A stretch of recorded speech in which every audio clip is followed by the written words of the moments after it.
Hello അസ്സാം വലൈക്കും. എല്ലാവർക്കും സുഖമാണെന്ന് വിശ്വസിക്കുന്നു. അപ്പോൾ ഇന്ന് ഞാൻ വളരെ എളുപ്പത്തിൽ ഉണ്ടാക്കാൻ പറ്റുന്ന ഒരു ബ്രേക്ക്ഫാസ്റ്റ് റെസിപ്പിയാണ് കാണിക്കുന്നത്. അപ്പോൾ ഇത് മുട്ടക്കറിയാണ്. വളരെ എളുപ്പത്തിൽ ഉണ്ടാക്കാൻ പറ്റും. ഇതിൻ്റെ സവാളയോ തക്കാളിയോ ഒന്നും നമുക്ക് വഴറ്റാതെ പെട്ടെന്ന് ഉണ്ടാക്കിയെടുക്കാൻ പറ്റുന്ന ഒരു റെസിപ്പിയാണ്. അപ്പോൾ അതിനായിട്ട് ഞാനിതാ മുട്ട പുഴുങ്ങാൻ വെച്ചിട്ടുണ്ട്. 4 മുട്ടയാണ് എടുത്തത്. അപ്പോൾ ഇതിനായിട്ട് ഇതാ ഒരു സവാള എടുത്തിട്ടുണ്ട്, 2 പച്ചമുളക്, ഒരു തക്കാളി, പിന്നെ 1-ാം പാലും 2-ാം പാലും എടുത്ത് വെച്ചിട്ടുണ്ട്.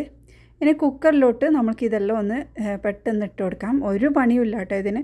അപ്പോൾ സവാള ഇട്ടിട്ടുണ്ട്, പിന്നെ ഇതാ പച്ചമുളക്, നമ്മൾ എടുത്ത് വെച്ച പച്ചമുളകും തക്കാളിയും എല്ലാം ചേർത്ത് കൊടുക്കാം. ഇനി ഇതിലേക്ക് ഇതാ ഒരു ചെറിയ കഷ്ണം പട്ട എടുത്തിട്ടുണ്ട്. പട്ട എടുക്കുമ്പോൾ നല്ല തെളുപ്പുള്ള പട്ട നോക്കിയിട്ട് തന്നെ എടുക്കണം കേട്ടോ. തടിയുള്ളതാണെങ്കിൽ ചെറിയ പീസ് ഇട്ടാൽ മതി, ഓവർ സ്ട്രോങ് ആയി പോവും. പിന്നെ 3 കറാമ്പൂ എടുത്തിട്ടുണ്ട്, പിന്നെ 2-ാം പാൽ ഒഴിച്ചു കൊടുക്കാം. എന്നിട്ട് നമുക്കിതൊന്ന് വേവിച്ചെടുക്കാം. നമ്മളിത് വഴറ്റുന്നില്ല, ഇതുപോലെ ഇങ്ങനെ എല്ലാം ഇട്ടതിന് ശേഷം നമ്മൾക്കിതൊന്ന് വേവിച്ചെടുക്കാൻ വേണ്ടത്.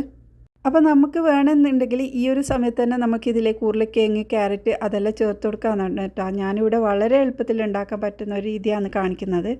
അപ്പോൾ അത് വേവുന്ന സമയത്ത് നമുക്ക് കുറച്ച് കാഷ്യൂനട്ട് പേസ്റ്റും കൂടി ഉണ്ടാക്കണം. അപ്പോൾ ഒരു 10 പീസ് എടുത്തിട്ടുണ്ട്. അതിലേക്ക് ഒന്ന് പൊടിച്ചെടുത്തതിന് ശേഷം ഇതിലേക്ക് കുറച്ച് വെള്ളം ഒഴിച്ച് നമുക്കിതൊന്ന് അരച്ചെടുക്കാം. അപ്പോൾ ഇങ്ങനെ ആക്കുമ്പോൾ നല്ല പേസ്റ്റായിട്ട് കിട്ടും കേട്ടോ. അപ്പോൾ ഇതുപോലെ റെഡിയാക്കിയിട്ടുണ്ട്. അപ്പോൾ നമ്മുടെ കുക്കറിലുള്ളതൊക്കെ വെന്ത് റെഡി ആയിട്ടുണ്ട്. ഇനി നമുക്ക് നന്നായിട്ടൊന്ന് ഇളക്കി നല്ലോണം ഉടച്ചെടുക്കുക വേണ്ടത്.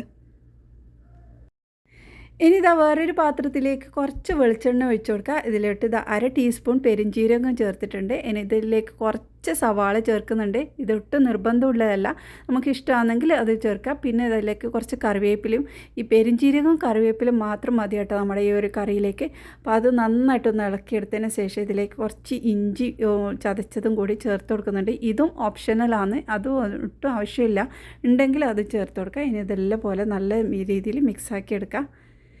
ഇനി നമ്മൾ കുക്കറിൽ വേവിച്ചതെല്ലാം ഇതിലേക്ക് ചേർത്ത് കൊടുക്കാം. ഇനി എല്ലാം കൂടി നന്നായിട്ടൊന്ന് ഇളക്കിയെടുക്കാം. അപ്പോൾ ഇത് നല്ലോണം വെന്ത് ഉടഞ്ഞ പോലെയല്ല, ചെറിയൊരു തരി ഉണ്ട് കേട്ടോ.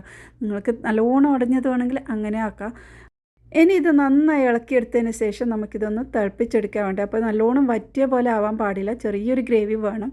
ഇനി നമ്മൾ ഇതിലോട്ട് ഇതാ 1-ാം പാലാണ് ചേർത്ത് കൊടുക്കുന്നത്. നല്ല രീതിയിൽ തിളപ്പിച്ചെടുത്തതിന് ശേഷം നമ്മുടെ 1-ാം പാലും കൂടി ഇതിലേക്ക് ഒഴിച്ച് ഒന്ന് ജസ്റ്റ് ഒന്ന് ചെറിയൊരു തിള വരുന്നത് വരെ നമുക്ക് വെയിറ്റ് ചെയ്യാം. അപ്പോൾ ഇതിലേക്ക് നമുക്ക് ഇനി പാകത്തിനുള്ള ഉപ്പും കൂടി ചേർത്ത് കൊടുക്കാം.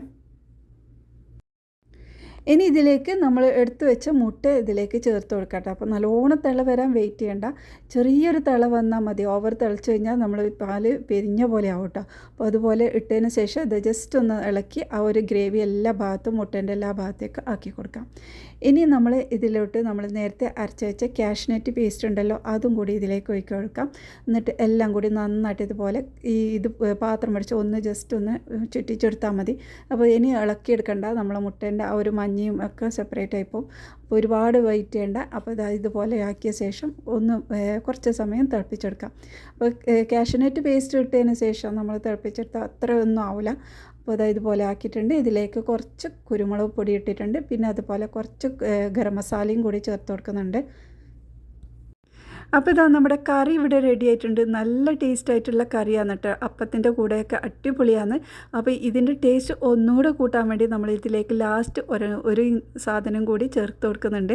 അപ്പോൾ അത് നല്ല ചൂടെല്ലാം പോയതിന് ശേഷം, ചൂടോടുകൂടി ഇടുന്നില്ല, ചൂടെല്ലാം ആറി നമ്മൾ ഇതുപോലെ സെർവ് ചെയ്യുന്ന സമയത്താണ് ചേർത്ത് കൊടുക്കുന്നത്. അപ്പോൾ ഇതിലെല്ലാം വിളമ്പിയെടുത്തതിന് ശേഷം നമ്മൾ ഇതിൻ്റെ മുകളിലോട്ട് കുറച്ച് മല്ലിയില ചേർത്ത് കൊടുക്കുന്നത്. ചെറുതായി കട്ട് ചെയ്ത മല്ലിയില ഇതുപോലെ ഇടണം.